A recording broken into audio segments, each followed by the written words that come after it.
Okay, let's get started. Welcome to the Provar Winter 24 Release 3 webinar.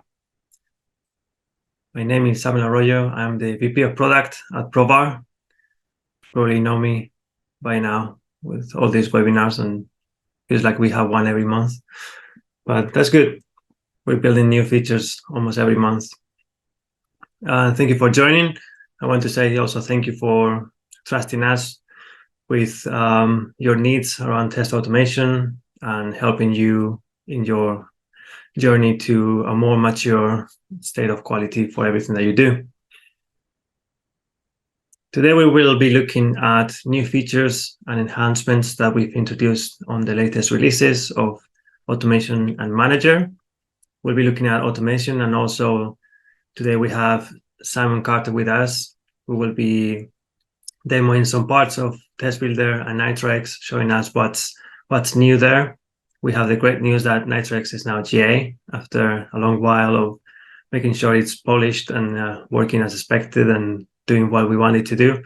So we're very excited about NitroX, what it brings to the table in terms of test automation and what it also adds to all of your tests.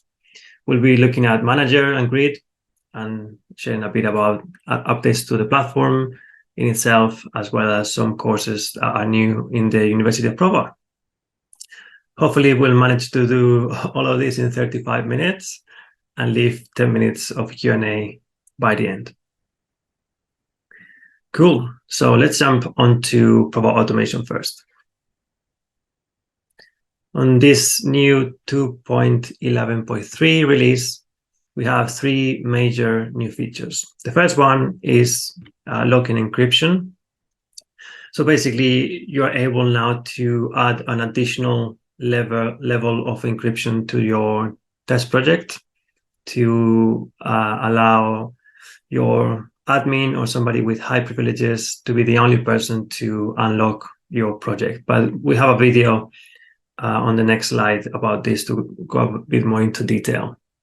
We also have added support for auth for Gmail connections.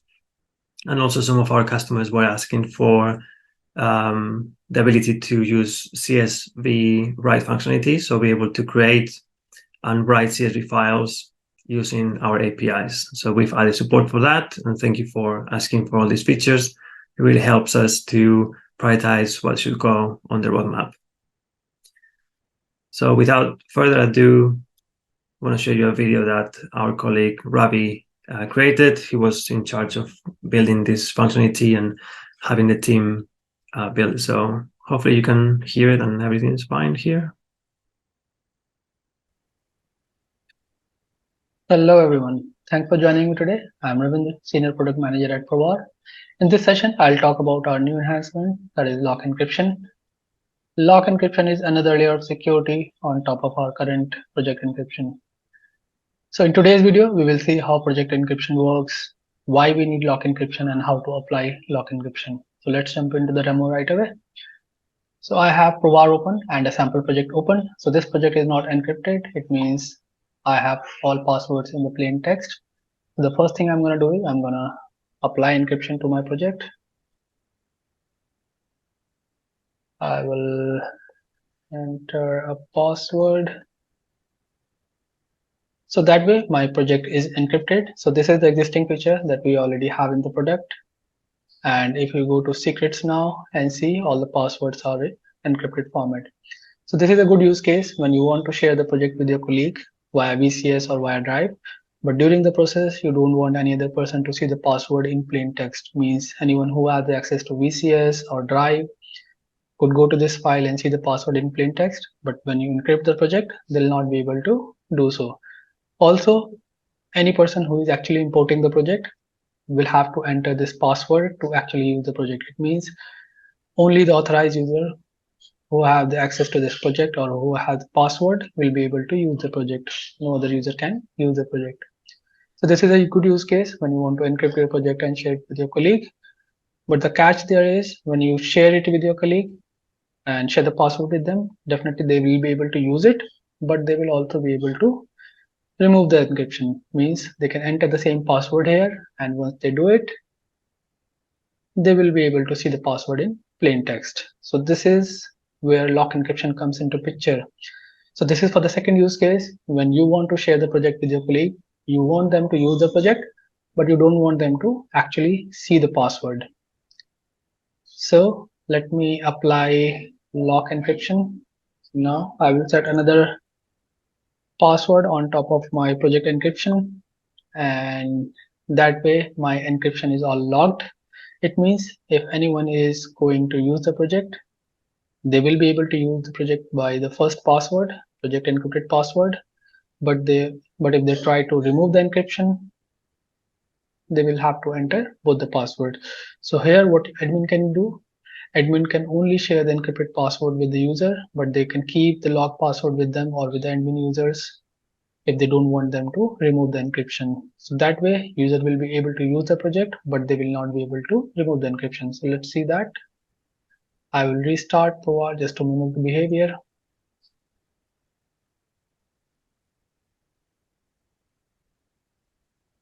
So I have restarted my project. I'm asked for the encryption password. So this is the first password that I'd set on the project. So when I enter this password, then I'll be able to use the project, else the pop-up remains. And if I cancel the pop-up, it will close the Provar. So I'm entering the password. That way I'm able to navigate to the project. I'll be able to create the project. I'll be able to use it. And if I go to secrets,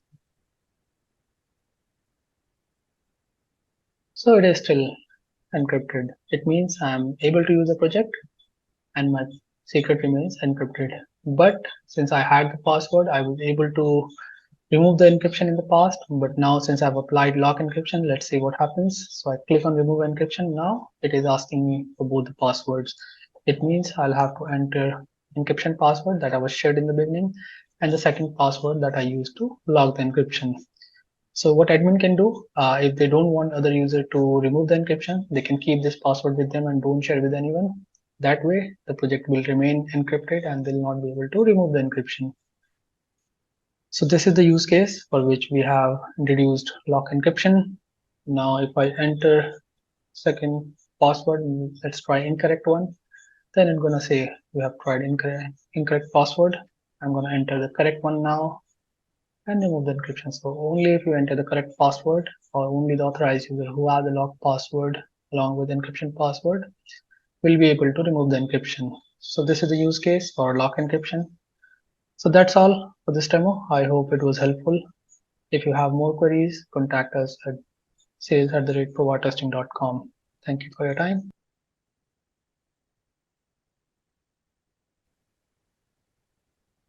Hello, everyone. Okay, I see in the chat that some people couldn't see the video clearly, so we'll share it after the webinar so that you can watch it full definition. But in summary, we allow you to lock, to encrypt your project, as you can do right now, so that the secrets are encrypted and not in plain text. But we also allow you to lock that encryption so that not everyone is able to decrypt the secrets and see them back in plain text. So if you want to add that additional layer of security and you don't want everybody to be able to see things in plain text and remove the encryption at will, then look into this new feature. As I said, we will share more information in the forum afterwards.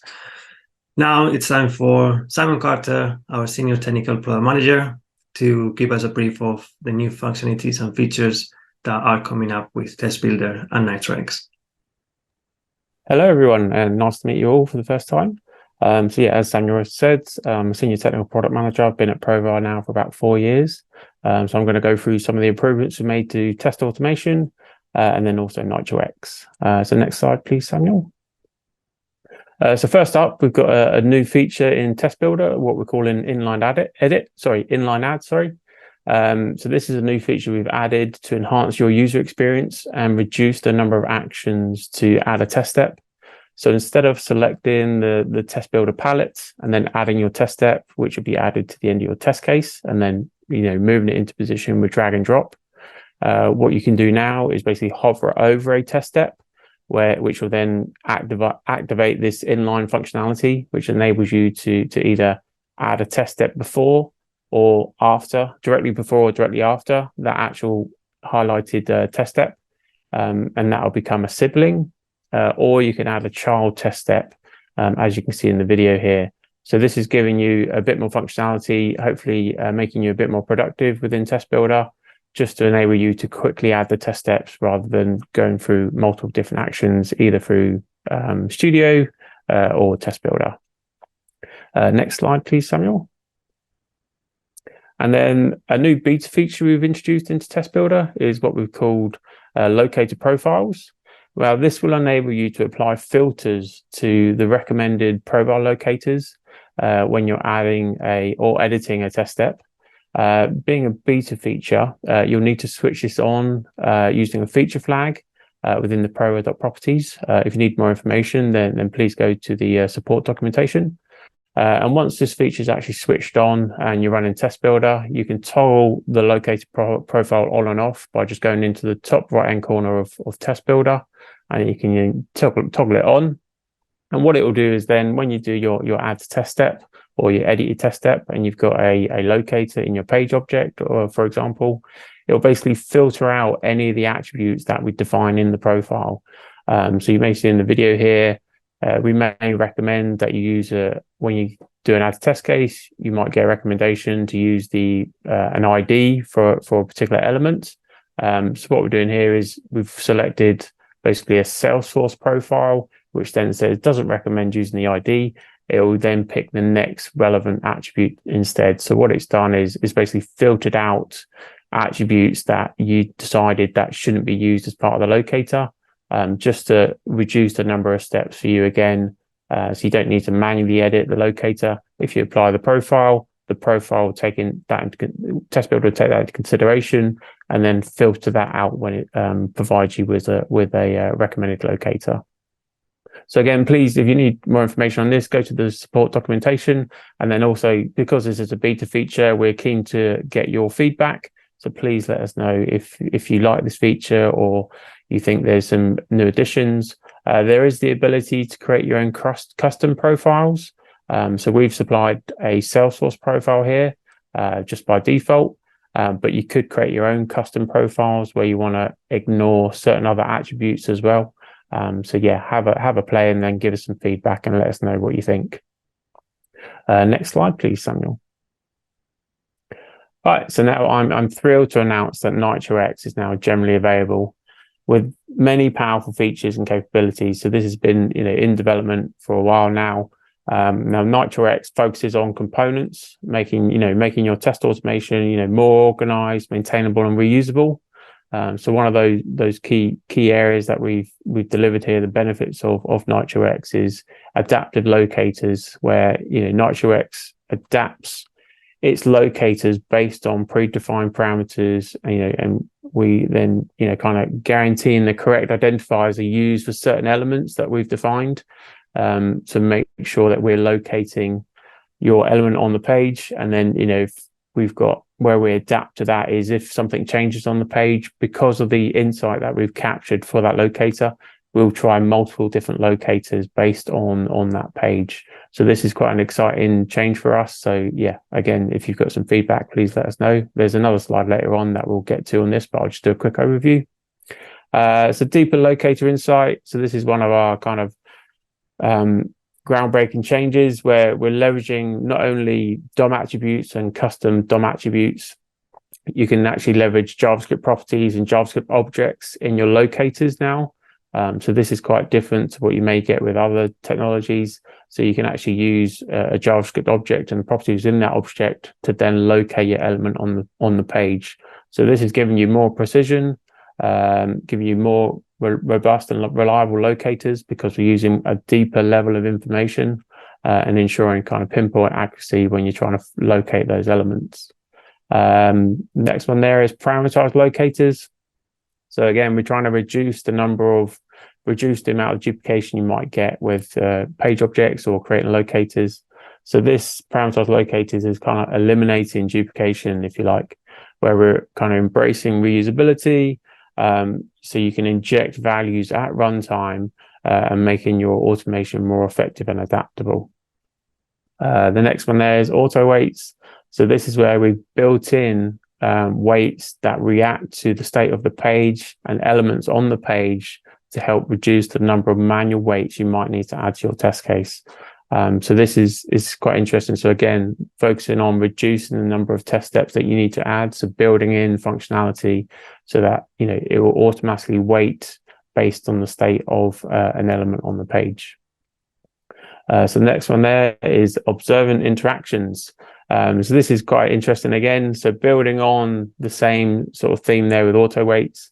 So what NitroX does, it's kind of context sensitive with the interaction. So where you go to do an add to test case for a particular field on the page, we'll then look at that particular element and make sure that based on its states on the page, that will then provide interactions based on its state. So if the actual element on the page is read only or disabled, then we wouldn't suggest or wouldn't provide a set interaction, because you need to perform another step to then get that particular element in the correct state before you can use the interaction. So it's kind of introducing guardrails for yourselves when you're creating your test cases to make sure that you can perform the interaction based on the state of that element. So the next one there is automatic updates. This is where we're providing what we call NitroX fact packages, which have predefined elements that represents, you know, certain known elements on the web page, and we've packaged them up. And then what we do is we can provide those updates to you directly without needing an update to Provar Automation. There's a separate release cycle available for these fact packages, and we can push these out quite quickly and turn things around. So with this, when you start up Provar, it will automatically download the updates relevant to the version of Provar you have. And then if you're running a test case on Salesforce, again, if you've got certain fact packages at a certain version for your Provar version, if those fact packages aren't compatible with Salesforce version that you're testing against, will actually download compatible packages for that Salesforce version as well. So this is quite interesting here. So they were kind of making sure that we're compatible with not only the Provar version you're using, but also the Salesforce version as well. So then cater for any sort of changes that Salesforce may do in the DOM, especially around Lightning Web Components. So moving on to the next point there. So we've got 85% coverage of base Lightning Web Components. So we're in the GA release. We don't support tables specifically. That will be coming soon in the next 1 or 2 releases for Lightning Web Components. But we have supported custom Lightning Web Components and screen flows within the GA release. And within those, you have HTML5 elements, or you have Lightning elements. So they're supported. So yeah, please let us know if you find any issues there, and then we can quickly turn those around. And then the last one then is overriding and creating your own custom components, attributes, and interactions. So this is where we're making NitroX extensible so that you can customize and override and extend NitroX's declarative framework to tailor the implementation to, you know, attributes and interactions to suit your own unique testing needs. So this is all extendable. So yeah, there's a training course that Samuel will come on to a bit later that you can take that will help you understand how you can extend NitroX in the future. Next slide, please. So yeah, just diving a bit deeper into some of those points. So with the adaptive locators, so this is just an example here on the screenshot. We're basically saying here we're going to be generating adaptive locators.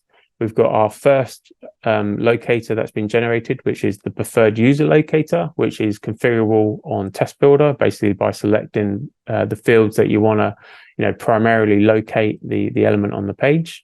And then if that doesn't work, we've captured additional information from that element at the point of authoring, where you've done the add to test case, and we've extracted more information. So then we've got our first alternative locator, then we have a second alternative locator, and then we log which one we've actually used. Now, this isn't limited to 1 or 2. So this is, you know, nth number of locators can be generated based on the component definition. So there's lots of potential here to, you know, make sure that we're locating the element on the page So it's not restricted to one locator. As I said, it will generate a number of locators based on the component that you're trying to map. So this is quite exciting. So in terms of if it doesn't find it the first time round, you've got a couple of more opportunities to then locate the element. Next slide, please. So just to go into a bit more detail around the kind of deeper locator insight that we have. Traditionally you can locate elements with DOM attributes. So on the screenshot, we've got a custom Lightning Web component called C-property tile, and you have your DOM attributes, which is ID and class.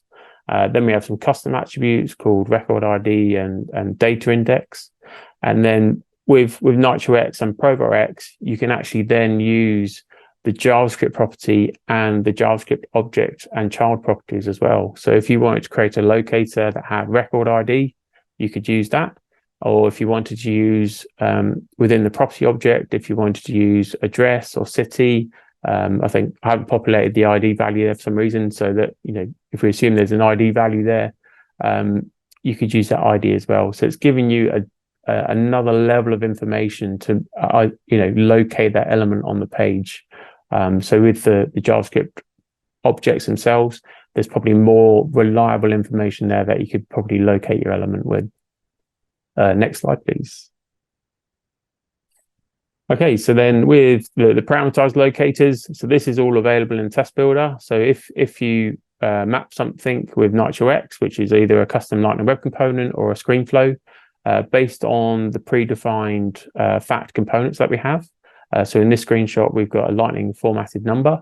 Some attributes will be defined as locatable, as parameterized locators.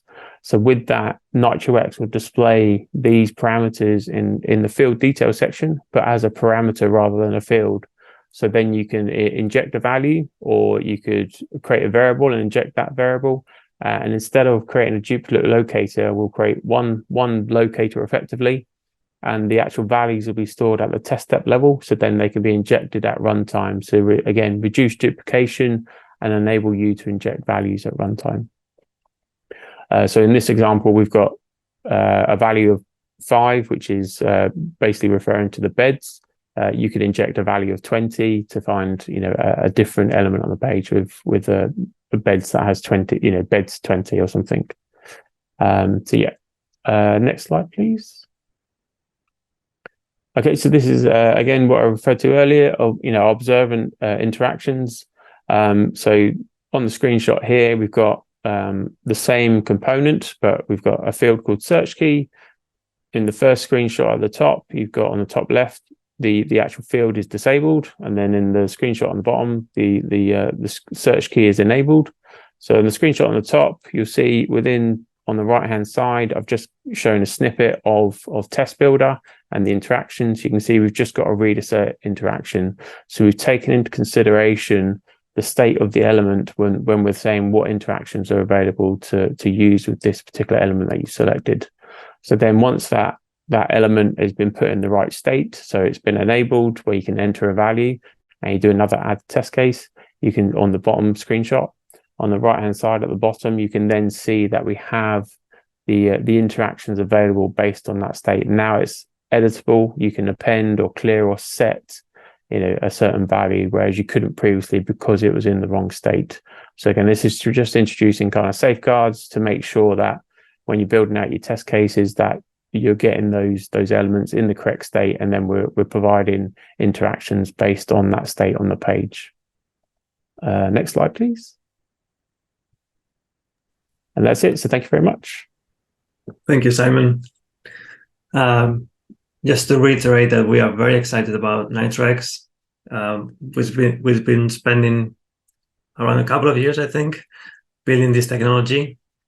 And I think it's one of the reasons that when we say that we are one of the leading innovators in test automation, it's not pure marketing bluff. Like, we actually spend maybe half of the team is working on R&D, new technology, and this new testing framework, as you can see, adds new, interesting, and useful features, not only to Provar users, but things that may not be present on other testing frameworks. So we're very excited with where NitroX is right now, going GA. As you try to map your line away components and screen flows, you will see it right there by default.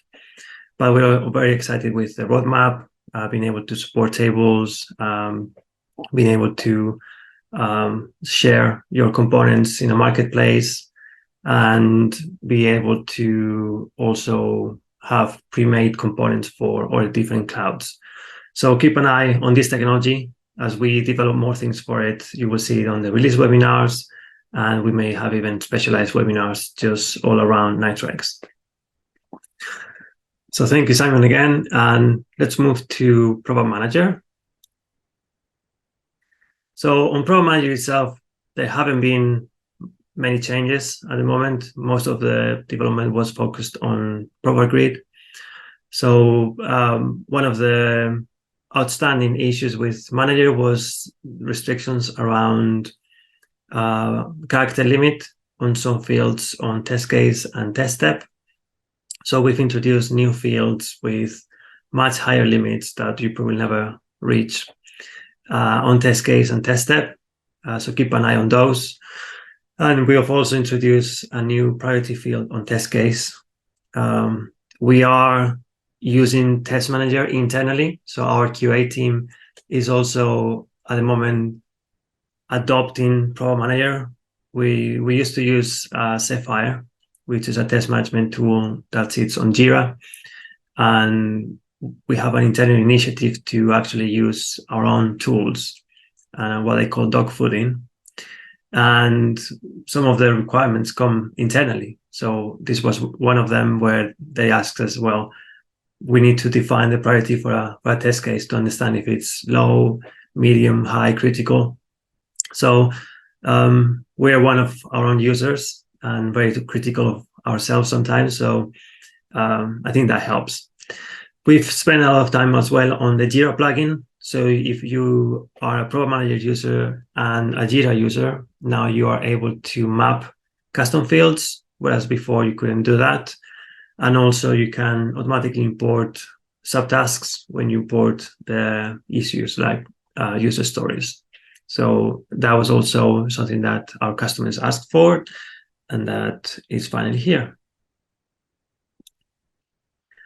Moving on to Provar Grid, which is our scalable cloud execution. We have one very exciting addition, which is the ability to watch the recording, the video recording of the test execution, which I'll show you in a minute.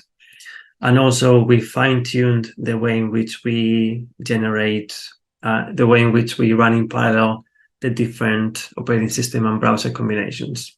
So it's more efficient, and we don't run test cases that are not needed or asked for. So just to show you how videos look like in Manager, this is the Provar Manager UI as it stands right now, and we're looking at a test execution that was executed with Provar Grid. Now, when you look at the results, you can see here all the test steps as you would usually see them in Studio, the log of all the different steps, failed, passed, and so on. But now you can also see a video recording of the tests being executed on that virtual machine. And if your test case has multiple UI connections, then you will see those as separate videos. So you have access to all the videos so that you don't have to just see what happened looking at the logs, but actually have some visual evidence of the test running, and you can see where you make good stack or what it failed, what was actually happening on the screen. Perfect. Let's jump on to platform updates. We have a few interesting updates here coming as well. So we now provide support for Chrome 119, something that we've been communicating for the past few months from different channels, is the the new enforcement on the license check when you run Provar from the command line interface, be it Provar DX or ANT. So that check is enforced on the latest version, which means you need to make sure that the license is properly configured, so they will be picked up and your executions will keep on running. Something that we introduced on the previous release, I believe, was the previous one, I think it was, or the one before, that you could, we were asking you to upgrade your test project. And we said it was to make it more cohesive internally, which is true. And the way in which we did that was adding new unique identifiers to most of the elements that you would find on a test project, like the test plan, test case, test steps, and so on. Now with this release, we're actually using those. We only had time to implement them, and now we are able to use them in test cases, environments, and connections. And you may be wondering why, what's the value on that? So one of the issues that was there historically is, for example, when you're using test cases in a test plan and you rename your test case or you move it around, basically the file path changes somehow, those test cases on the test plan will be broken. And you do have to go back to those instances and relocate the test case. So that no longer happens because we're not using the file system path to locate a test case, but the unique identifiers. Similar thing happens with environments. If you were using an environment somewhere and you change the name of the environment, things may get broken. So now, because we're using the IDs, that won't happen. And same thing with connections. If you were using a connection on a test case and you rename the connection, I think you had to update that connection on every test case, which doesn't happen anymore. So if you haven't upgraded your test project, I recommend that you do so, so that you will be able to start benefiting from this feature.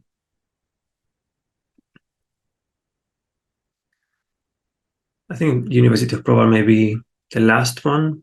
So what's new in terms of training and education? So as Simon mentioned, with NitroX being GA, obviously we need to educate our users, even internally. We need to educate people on what NitroX is, how to use it. So we've produced a couple of courses. NitroX Beginner, we recommend that you do that one to understand the different concepts that NitroX is based on and the whole framework. And then NitroX Advanced, I think, gets deeper into how to build components and more of the data structures involved in it. So definitely do at least NitroX Beginner as a tester, especially if you're in the business of testing line-away components and screen flows. And if you want to get into the nitty-gritty details of it, then go for Advanced and let us know how it went. We've released our third course on the AI series, AI for Test Automation. So if you're a tester and you want to learn more about how you could leverage AI, I recommend that you do this course for free as part of the University of Provar. And then finally, we have a 5-minute micro-learning session about Selenium Grid 4. You may be wondering, what's that about? So one of the streams is currently working on upgrading to Selenium Grid 4, which may happen on the next release or the release after. So that comes with its own benefits, and you may be interested in what is new with Selenium Grid 4. But yeah, definitely visit University of Provar. If you don't have access to it, then ask your account manager to get access to it and leverage all the free learning that's available there. Perfect. I think we actually made it in time to have, I don't know how we did it, but we managed to get like 9 minutes of Q&A. So yeah, if you have any questions around the changes in automation, new things coming up in Test Builder, definitely NitroX Manager Grid, then feel free to write your questions right now and we'll do our best to answer.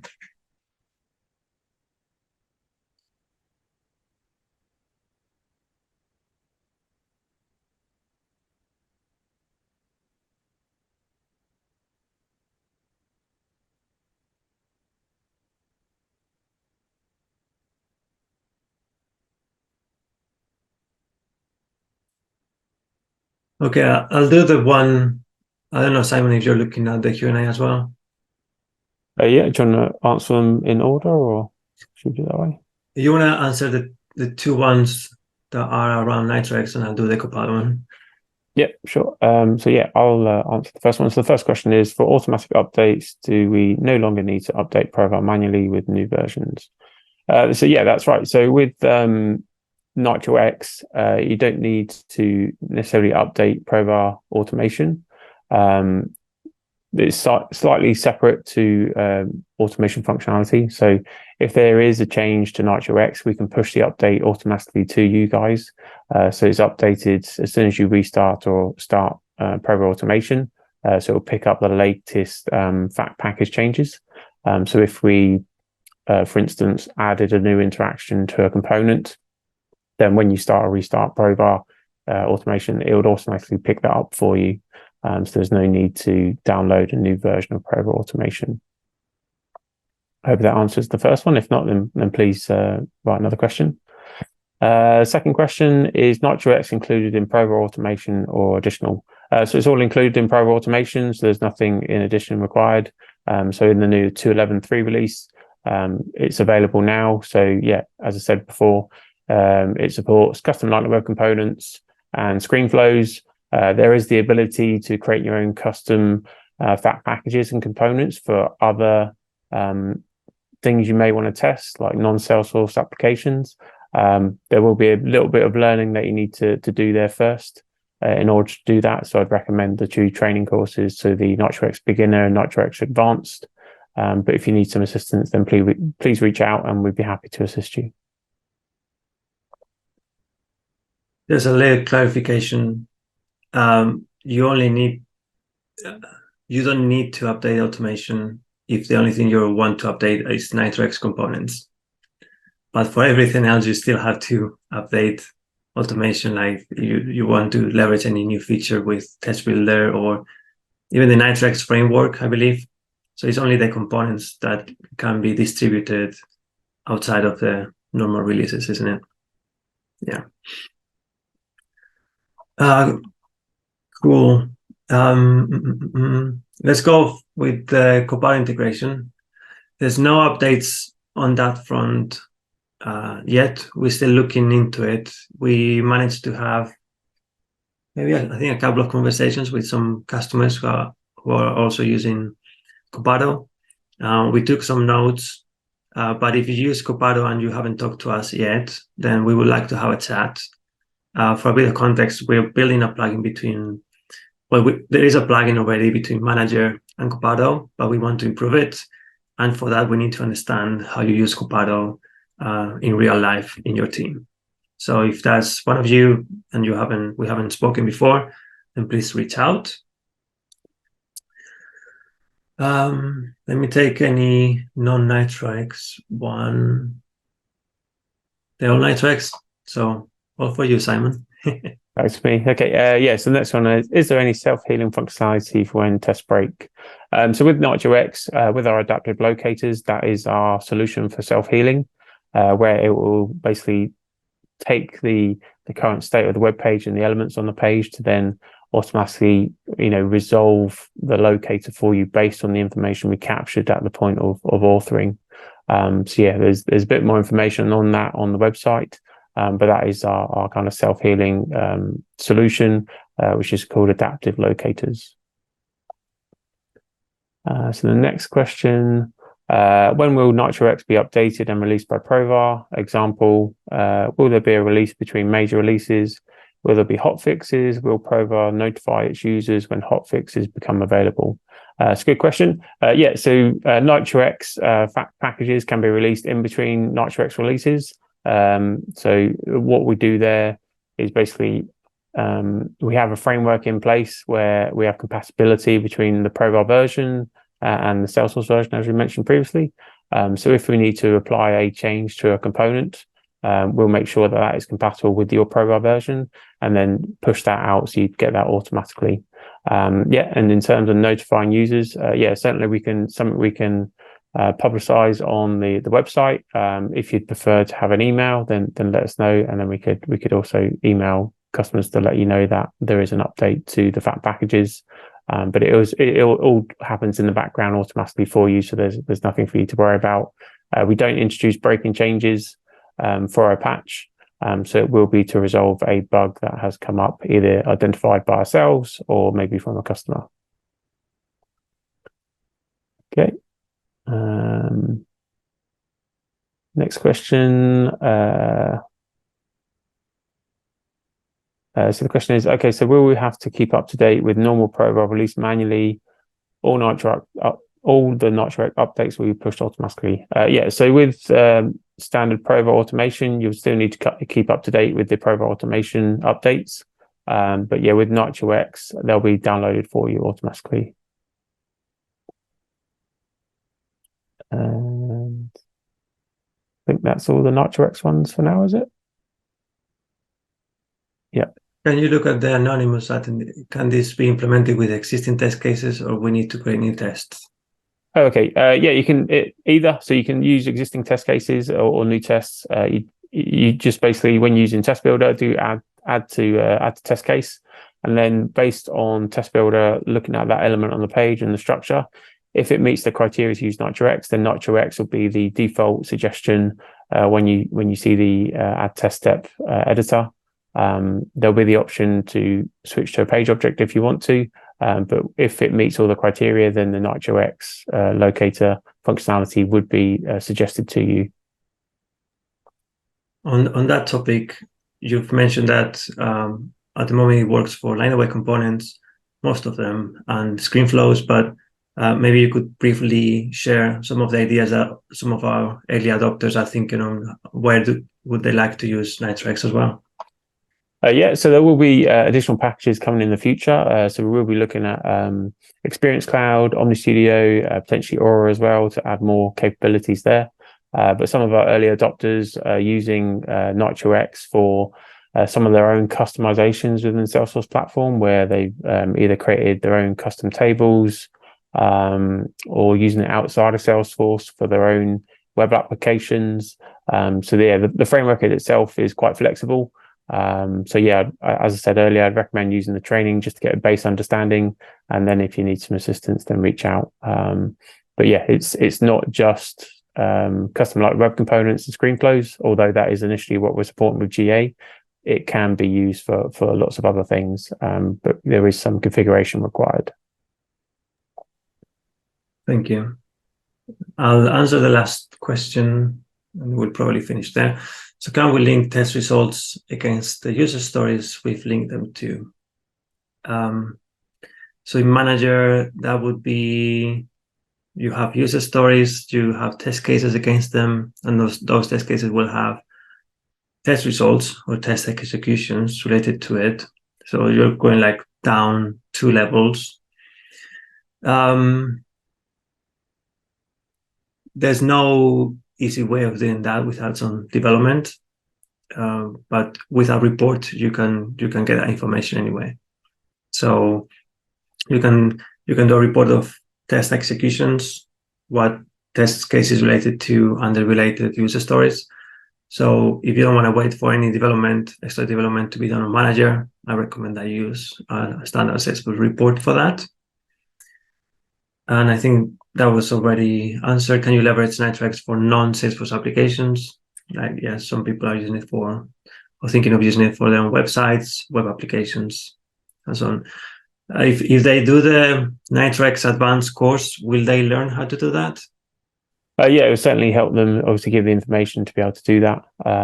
So yeah, if you have any issues or you need a bit more support, then please reach out, and then we're happy to help you along that journey. Perfect. Thank you, everyone. We don't have time for more questions, but hopefully that was useful. We're very excited about the roadmap, the things that we're delivering. As you can see, most of, if not everything that we're doing was asked by our customers, and we're just trying to make their lives easier and solve their pains. So please reach out to us, connect, let's have a meeting. We are very much interested in understanding how you're using our products, what your pains are, and how we can help you further.